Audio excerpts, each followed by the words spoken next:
दादी आप अपने कमरे में तो बैठो, यहाँ मेरे कुछ दोस्त आने वाले हैं, हमको यहाँ बैठना है। मैं एकदम चुपचाप बैठी रहूंगी, कुछ नहीं बोलूं। अरे मेरे दोस्त मुझे चिढ़ाते हैं, बोलते हैं कहानी दादी कहानी दादी।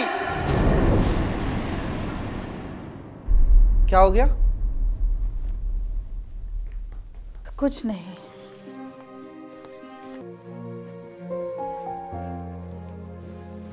विमल कुछ करो, माँ का एक आंख लिए अपना आसन पट्टी लेकर पड़ी रहती है। अरे दूसरों के घरों में देखो लोग कितना खुलकर रहते हैं, एक मैं हूं कि तुम्हारी माँ की नौकरानी बनकर रह गई हूँ। प्लीज कुछ करो। अरे विमल बेटा आजा आजा, मैं तेरे लिए स्वेटर बुन रही हूँ। माँ मैं कह रहा था कि आप कुछ दिनों के लिए गांव क्यों नहीं चली जाती? वहाँ मामा जी होंगे, वो आपका ज़्यादा ध्यान रखेंगे और हवा पानी बदलने से आपके सेहत में भी सुधार होगा। सही कह रहा है तू बेटा, तू एक काम कर, सुबह मुझे छोड़ा गाँव। ठीक है माँ, सामान पैक कर लेना। हाँ।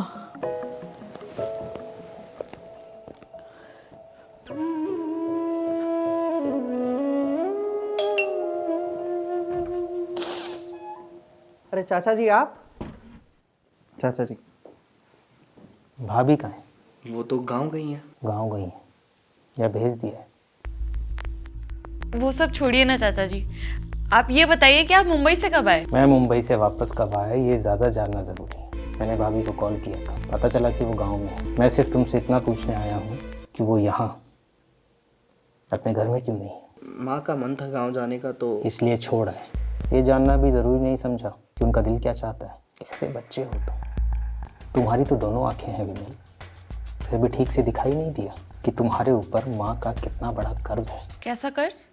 हमने माँ से कोई कर्ज नहीं लिया है, और अगर लिया भी है तो आप बता दीजिए। विमल बेटा, जब तुम 4 साल के थे ना तो घर की छत पर खेलने गए थे, खेलते हुए नीचे गिर गए थे। उस हादसे में तुम्हारी एक आंख चली गई थी, तब तुम्हारी माँ ने अपनी एक आंख तुम्हें दी थी। वो आंख लौटा पाओगे?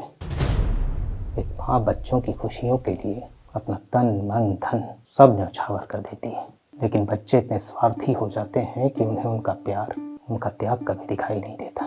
एक बात याद रखना, जीवन गोल होता है बेटा, हम जैसा बोते हैं वैसा ही काटते भी। बंटी के सामने जैसा बर्ताव तुमने माँ के साथ किया है, ये निश्चित है कि वैसा ही बर्ताव एक दिन बंटी तुम्हारे साथ करेगा। चलता हूँ और माँ को अपने साथ मुंबई ले जा रहा हूँ। भूल जाना कि तुम्हारी कोई माँ भी थी।